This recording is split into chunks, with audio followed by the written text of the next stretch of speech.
तस्वीरों में 1 साल की बच्ची को गोद में बैठाकर ई रिक्शा चलाता युवक। ये कोई स्टंट नहीं बल्कि एक पिता की मजबूरी है। रोज सुबह बच्ची के उठने से पहले उठना, घर का सारा काम खत्म करना, बच्ची के लिए दूध और खाने का सामान पैक करना, अपनी दिव्यांग माँ के लिए खाना बनाना, बच्ची के उठने के बाद उसको तैयार करना, बच्ची के साथ कुछ नाश्ता करना और फिर बच्ची को कमर से बांधकर ई रिक्शा लेकर रोजी रोजगार के लिए निकल जाना। ये कहानी किसी माँ की नहीं बल्कि एक ऐसे पिता की है जो पिछले 4 महीने से अकेले ही अपनी 1 साल की बच्ची को पाल रहा है।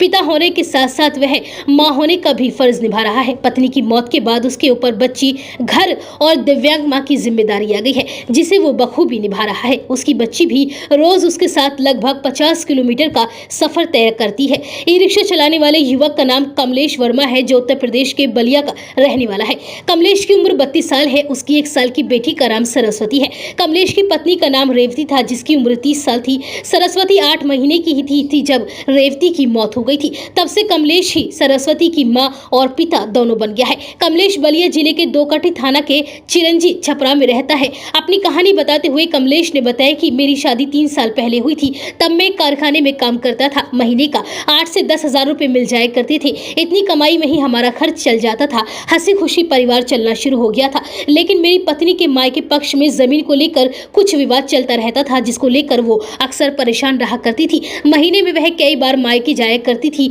उसके नाम की कुछ जमीन थी जिस पर किसी और ने कब्जा कर रखा था और वह आए दिन इसी बात को लेकर परेशान रहती थी। उन्होंने कहा कि इन सब के बीच हमें एक बेटी पैदा हुई तो जिंदगी में कुछ बदलाव आए। मेरी पत्नी भी बेटी के साथ खुश रहती थी। मैं भी बेटी के साथ समय बिताने के लिए घर समय पर आता था। वहीं परिवार के लोग हम लोगों की बेटी के लिए बुरा भला बोलते थे। उनका मानना है कि बेटा होता तो वो सहारा बन जाता, बेटी तो अब खर्च ही बढ़ाएगी। लेकिन हम लोगों ने इन बातों पर कभी ध्यान नहीं दिया। कमलेश वर्मा ने बताया कि मैं और मेरी पत्नी बेटी के लिए कभी कभी कपड़े लेने जाया करते थे, उसके साथ में घूमने जाया करते थे, घर पर उसके लिए खिलौने लाकर रखते थे। मैं ज्यादा से ज्यादा समय अपनी बेटी और पत्नी के साथ ही बिताने की कोशिश करता था। मैं तो परिवार बढ़ने पर नौकरी भी बदलने की सोच रहा था, क्योंकि 8-10 हजार में बेटी को पढ़ाना लिखाना थोड़ा कठिन था। पहले से ही सारी प्लानिंग हम लोगों ने कर ली थी। लेकिन इसी बीच एक हादसे में मेरी पत्नी हमें हमेशा हमेशा के लिए छोड़कर चली गई।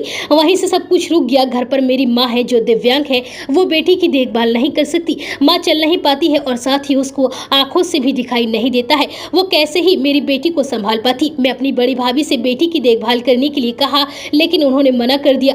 रिश्तेदार तो पहले से ही मेरी बेटी से चिढ़ते थे, इसलिए उन लोगों से तो मैंने कभी कहा ही नहीं। कमलेश ने आगे बताया कि मैं बहुत परेशान रहने लगा। समझ में नहीं आ रहा था कि अब क्या करूं, कैसे अपनी बच्ची को पालूं। बच्ची की देखभाल, मेरी नौकरी भी चली गई, घर में पैसे की दिक्कत शुरू हो गई। एक समय ऐसा भी आया जब बच्ची को उधार लेकर दूध पिलाया, इंजेक्शन की सिरिंज से किसी तरह से दूध पिलाता था, उसके लिए कपड़े तक नहीं ला पाता था। ठंड आई तो बच्ची को मांग कर कपड़े पहनाई। फिर मेरे साले मनोज ने मेरी मदद की। उसने मुझे एक ई रिक्शा खरीद कर दिया। फिर उसने किसी दोस्त से ई रिक्शा चलवाना सिखाया। कुछ दिन मेरा साला मेरे घर पर ही रुका। वो मेरी बेटी की देखभाल कर लेता था। मैं ई रिक्शा चलाने चला जाया करता था। जब मुझे अच्छी तरह से ई रिक्शा चलाना आ गया तो मैंने अपनी बेटी को भी साथ ले जाने की सोची। उन्होंने कहा कि पहले दिन तो मुझे डर लग रहा था। बेटी को लेकर ई रिक्शा चलाते समय बार बार उसको पकड़ रहा था, लेकिन वो मेरी कमर से बंधी हुई थी, ब्रेक भी नहीं लगा रहा था। लेकिन आज मुझे डर नहीं लगता है। अब धूप भी बहुत हो रही है तो कभी कभी बेटी को कपड़े से ढक देता हूँ। जब वो सो जाती है तो उसे आधी सीट पर ही लिटा देता हूँ। बीच में रुक रुक कर उसे दूध पिला देता हूँ। सवारी न होने पर उसके साथ खेल भी लेता हूँ। मेरी बेटी भी रोकर मुझे परेशान नहीं करती है। कमलेश आगे बताते हैं कि वो ई रिक्शा से रोजाना 800 से 1000 रुपए कमा लेता है। रोज का गाड़ी को चार्ज करने का पैसा लगभग 200 रुपए देता है। बच्ची के लिए दूध, घर का सामान, माँ की दवा और खाने का सामान ले आते हैं। मेरे ई रिक्शा पर बेटी की वजह से अब सवारियां भी खूब आती हैं। कुछ लोग तो उसको गोद में लेकर खिलाने भी लगते हैं। कभी मेरी बेटी रोने लगती है तो उसको ई रिक्शा रोक कर थोड़ा घुमा देता हूँ। उसको बाजार से खिलौना दिला देता हूँ। उसको दूध की शीशी दे देता हूँ। बेटी अपने आप ही शीशी से दूध पी लेती है। अभी तो वह बहुत छोटी है और 2 साल के बाद मैं उसका स्कूल में एडमिशन करा दूंगा।